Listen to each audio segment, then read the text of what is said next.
도시첨단산업단지와 물류단지는 도시지역 내에서만 지정이 가능하고요. 일반 산업단지라든가 물류단지 등은 용도지역 제한이 없습니다. 산업유통형, 관광휴양용 지구 단위 계획이 대부분 계획관리지역 중심으로 이제 되는데요. 계획관리지역이 50% 이상이면서 생산관리지역이나 보존관리지역이 혼재가 되어 있는 경우에는 조건이 따릅니다. 구독과 좋아요는 영상 제작에 많은 도움이 됩니다. 안녕하세요. 토지개발 가이드 이승우입니다. 잘 지내셨나요? 이번 영상은 두 개의 주제가 있습니다. 첫 번째 주제는 산업물류용지의 개발 방식별 용도지역 지정 요건에 대한 것이고요.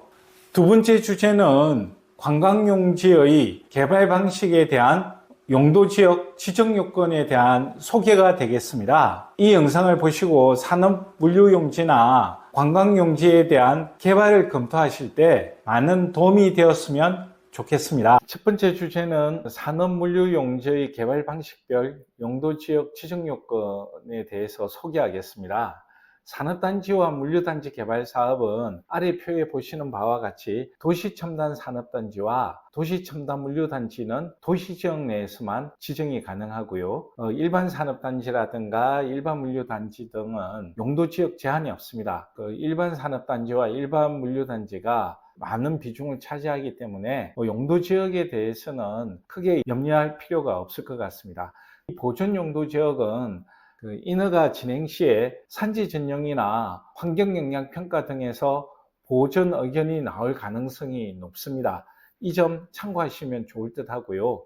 물류단지는 인허가 전에 실수요 검증을 거쳐야 됩니다. 이때 보전 관련 용도지역에 대해서는 점수를 차등 적용을 하는데 절대적인 기준은 아니다라고 이해하시면 될 듯 합니다. 산업유통형 지구 단위 계획이 되겠는데요. 대부분 계획관리지역 중심으로 이제 구역 지정이 되는데요. 관리지역이 100%이면 구역 지정 제한하는 데는 문제가 없고, 계획관리지역이 50% 이상이면서 생산관리지역이나 보존관리지역이 혼재가 되어 있는 경우에는 세부 조건이 따릅니다. 보존관리지역 경우에는 지구 단위 계획구역 면적에 차등 적용을 해서 포함을 할 수가 있습니다. 그러니까 지구 단위 계획구역 면적이 10만 제곱미터 이하면 20% 이내, 10만 제곱미터에서 20만 제곱미터 사이면 2만 제곱미터 이내, 10만 제곱미터가 넘어가는 경우에는 구역 면적의 10% 범위 내에서 보존관리지역을 포함을 할 수가 있고요. 이 보존관리지역은 공원 녹지로 계획을 하여야 합니다.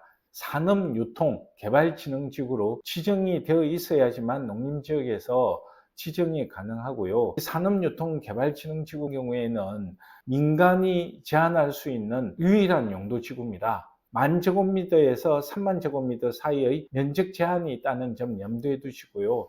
이 세부 사항은 국토계획법의 내용을 확인을 할 필요가 있겠습니다. 계획관리지역과 보존관리지역이 혼재가 되어 있는 케이스였는데 보존관리지역의 면적이 과다했습니다. 컨설팅 전에 이 구역계 면적의 10% 범위 내에서 보존관리지역을 포함을 할 수가 있는 상황이었으나 더 줄여서 구역 지정 제한을 하는 게 타당할 것이라고 검토가 이루어졌고요. 계획관리지역이 진입도로 안쪽에 입지를 하고 있었기 때문에 진입도로 별도 확보에 대한 것도 추가로 검토를 하게 되었습니다. 오늘도 귀한 게스트 한 분을 모셨습니다. 영상 제작하는데 많은 도움을 주고 있는 저와 같이 근무하고 있는 추주임인데요. 궁금한 점이 있다라고 해서 게스트로 모시게 되었고요.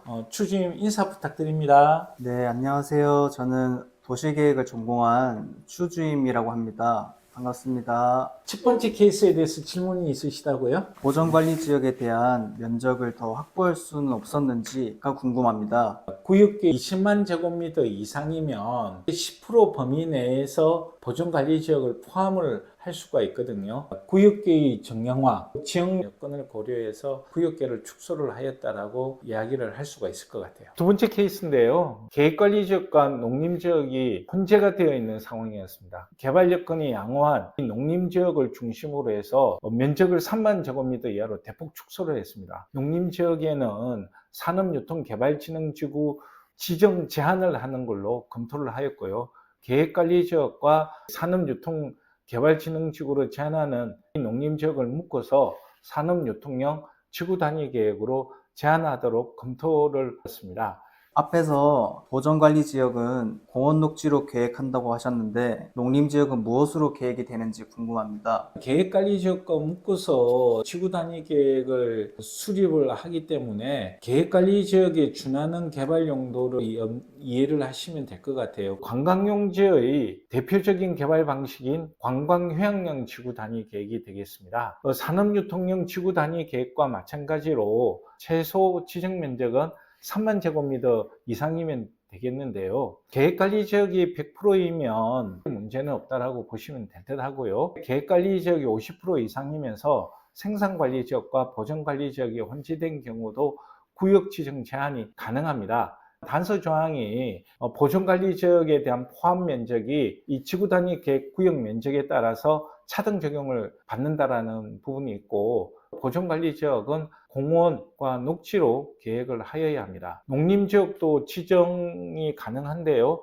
이때는 관광휴양 개발진흥지구로 지정이 되어야 합니다. 그런데 관광휴양 개발진흥지구는 민간이 제한할 수 있는 용도지구가 아닙니다. 농림지역에서는 민간이 제한을 할 수가 없는가요? 이렇게 의문이 생길 텐데요. 요즘 시군에서는 대부분 관광산업을 육성하려는 경향이 있습니다. 필요한 내용을 준비를 하셔서 해당 시군청의 담당 부서와 협의를 해서 충분한 소통이 있다라고 하면 관광휴양 개발진흥지구로 지정을 해줄 수도 있겠습니다.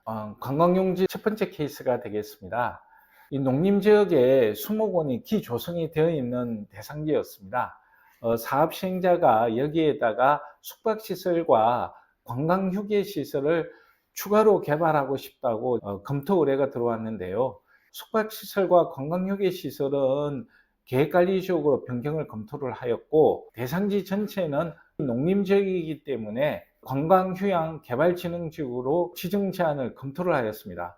해당 시청에 협의를 한 결과 두 가지 검토 내용에 대해서 수용을 하겠다라는 의견이 있었고요. 사례지는 지구 단위 계획을 추가로 맡아서 업무를 하였습니다. 우측에 보시는 도면과 같이 지구 단위 계획에 대해서 고시를 하였다라고 할 수 있겠고요.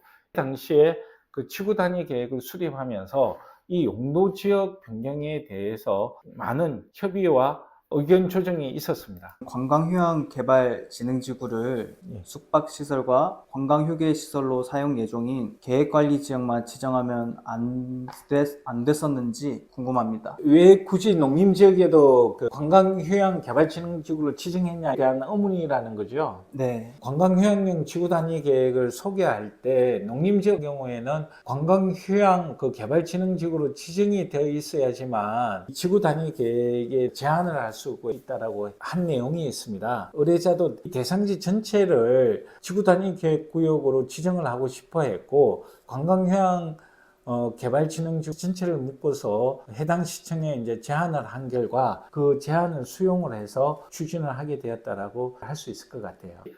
두 번째 케이스인데요. 농림지역과 계획관리지역이 혼재가 되어 있는데, 계획관리지역은 골프장으로 운영을 하고 있는 지역이었습니다. 사업 시행자가 농림지역도 골프장을 증설을 하겠다고 검토 의뢰가 왔습니다.